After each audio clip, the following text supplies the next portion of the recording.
Көшедегі үй-күйі жоқ қайыршы көп кездестіреміз. Олардың барлығы бір-біріне қатты ұқсас. Беттері сіңкі, қызарып, қалжыраған жүздер мен жарым жан, түссіз көз. Bir қарағанға еш нәрсе аңғартпайтын жанарлар. Бейне бір бұл адамдар баяғыда мерт болған секілді. Ал олардың денесі болса, жоспарланған бір нәрселерді ғана жасап жүрген сияқты көрінеді. Олардан үнемі жаман иіс мүңкіп тұрады. Қолындағы әйнек ыдысын аз ақшаға сатып, ішімдік алады. Алайда ішімдіктің әсерінен өздерін тіпті кәдімгі мас адамдар секілді ұстамайды. Ән айтпайды, бос әңгіме айтпайды. Тек қана бөгеліп, көшенің қақ ортасында бір орында қатады да тұрады. Таңсәріден қоқыс жәшіктерін аралап, күні бойы соны күзетумен жүретін қайыршының әдеттегі түрі осындай. Осы адамдар көшеде қаңғып қалмас бұрын кім болған екен деп ойлайтынмын. Бәлкім олардың ата-аналары, отбасы, жұмысы болған шығар. Бірақ бұл келген тосын ойлар тез арада жоқ болатында, мен өз қызығым өзіммен болып кете беретінмін. Осындай ой үйімнің алдындағы қоқыс жәшігін ақтарып жатқан мойнында мойын орағашы бар бір қайыршыны көргенде келген еді. Мені таң қалдырған жайт. Ол өзінің тапқан сасық табысын үлкен жол сөмкесіне салып жатты. Сөмкесінде көшеден тапқанға ұқсайды. Ол біздің үйіміздің ауласында жиі көрінетін болып кетті. Пайдалы жер тапқаны көрініп тұр. Қаланың қақ ортасында ауқаттылар тұрады емес пе? Тамақ толы дастарханнан біраз нәрселерді лақтырып тастайды. Аш кезбе оны алып не жеп, я болмаса қажеттілігіне жұмсайды. Мен оған қарамауға тырысатынмын. Себебі үнемі қоқыс жәшіктің жанында қай көрші қандай қоқыс әкелді екен деп отырған адам маған жағымсыз көрінетін. Bir күні мен оның қалай тамақ жейтінін көрдім. Умаждалған қағаздың үстінде жан-жағы тістелген нанның жатқаны мендегі ыстық аяушылықты тудырғанын білсеңіздер ғой. Одан басқа еш нәрсесі жоқ. Қайыршы баяу әрі ойға шома отырып шайнап отырды. Ал менің кеңірдегіме кесек тұрды да қалды. Күні бойы осы бір көріністі ұмыта алмадым. Селлете жауған жаңбыр астында жол бойында бір қағаз үстіндегі бір тілім нан. Түнде ұйықтар алдында осы адамға дұға етпек болдым. Мен Алладан оның күнәларын кешіріп, оған ризық пенен баспана берші деп сұрадым. Келесі күні әлгі адамды тағы да жолықтырдым. Ыңғайсыздық сезімі мен оның сасық иісінен жиіркеніш сезімін жеңіп, қалтамнан тиын тебенімді алып оған ұсындым. Ол маған қарамастан оны алып, кір басқан қолымен кірлете ақырын қалтасына салды да, ары қарай қоқысты ақтара бастады. Келесі жолы мен оған тағы да аз ақша бердім. Ол маған қарады. Көптен бері ұшқынсыз қалған көз жанарында қызығушылық танытқан ұшқын пайда болды. Оған үшінші рет ақша берген кезімде рахмет деп мыңқ еткендей болды. Осылайша әсте-әсте осы адам екеуміздің арамызда байланыс пайда болды. Не болса да сол кездері мен маған жер бетіндегі ең жақын адамы болдым. Кездескен кезде ол маған бас шұлғитып болды. Дәруменсіздік пен кірден жарылып кеткен ерні күлімсірей бастады. Осы бір қатыгез күн менің есімнен кетпейді. Bir күні аулаға шыққан кезде дүкен жанындағы қоқыс жәшігінің қасында өзінің ұсақ-түйек заттарымен жайғасқан менің қайыршыма милиционер келді. Мен оны алып кетеме деп қорқыныштан қатып қалдым. Алайда әскери киімдегі адамға онымен әуреге түсу жиіркенішті болды ау деймін. Ол оны дөрекілікпен итеріп, жоғал деп айқайлап, аяғымен сөмкесін теуіп жіберген еді. Ол ұшып барып жерге құлады. Ал оның ішіндегі бір тілім нан мен қызанақ шалшыққа қарай домалап кетті. Қайыршы үнсіз орнынан тұрып, су болған нанды алып, құнттай отырып қайтадан сөмкесіне салып кете барды.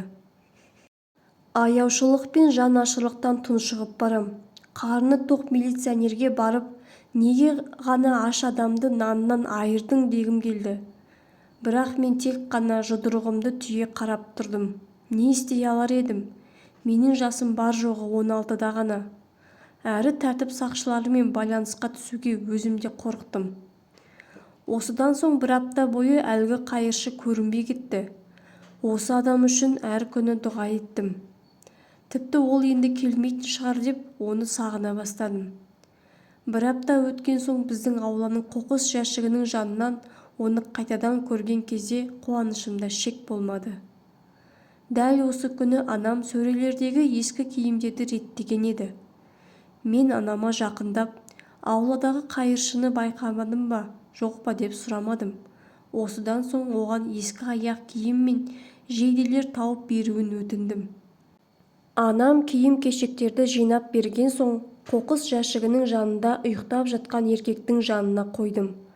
Ол көзін ашып, сөмке толы заттарды көрген кезде, асықпай ақтарып алсын деп қашып кеттім. Осы күні менің жоспарым пісіп жетілді. Мен бұл адамға Құран сыйламақ болып шештім. Мен оның мұсылман екендігін әлде емес екендігін білмедім. Тіпті бұрын кім болғанын, не істегенін де білмедім. Бір білгенім, егер оның қолында Құран болар болса, ол өзінің рухын сақтап қалатыны. Жастық жалын мен сезім қолына Құран ұстаған адам теріс жолмен жүрмейді деп үміттендіреді. Ол әдеттегінше кір-қожалақ, жыртық болып жүре берсе де жан дүниесі тазаланып, сәулеленеді. Мен көп қиналдым, шешімге келе алмай уайымдадым. Бір күні дұға етіп отырып беруге дайын екенімді сездім. Алдын ала сатып әкеліп қойып дайындаған едім. Қасиетті Құранды орамалға орап, қайыршымды іздеуге шықтым. Оны көп іздеп жүрген жоқпын.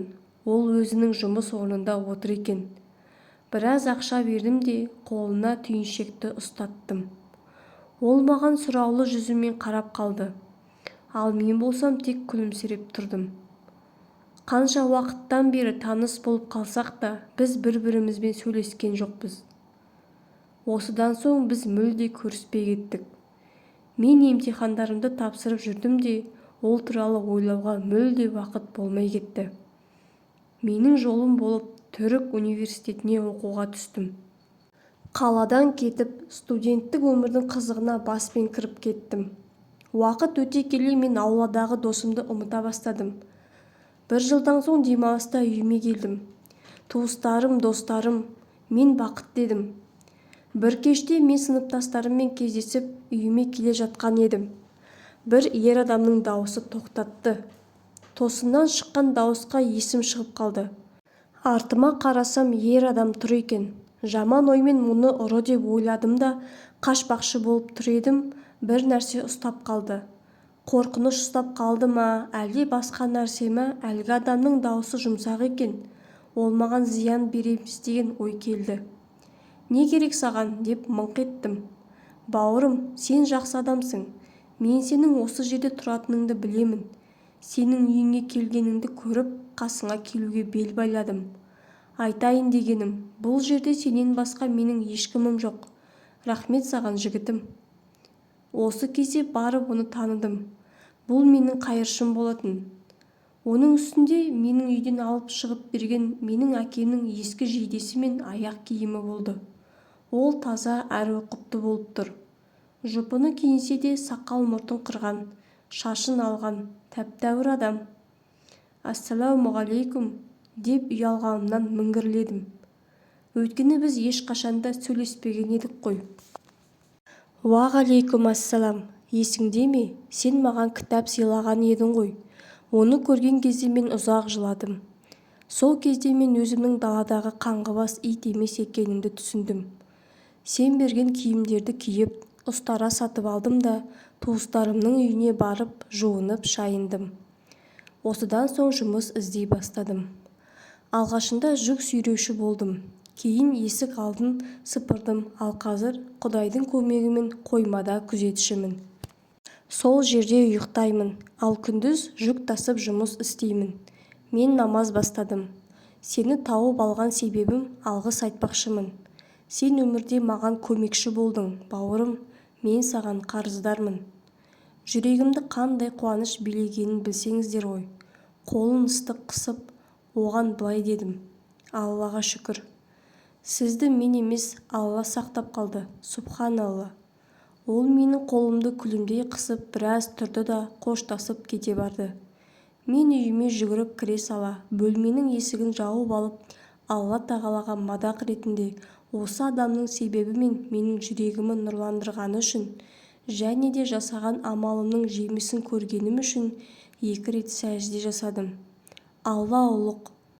Ислам жайлы білуге қақылы адамдардың барын ұмытпайықшы. Исламға шақыру әрбір мұсылманның борышы. Ақиқатты жылы сөзбен жеткізейік.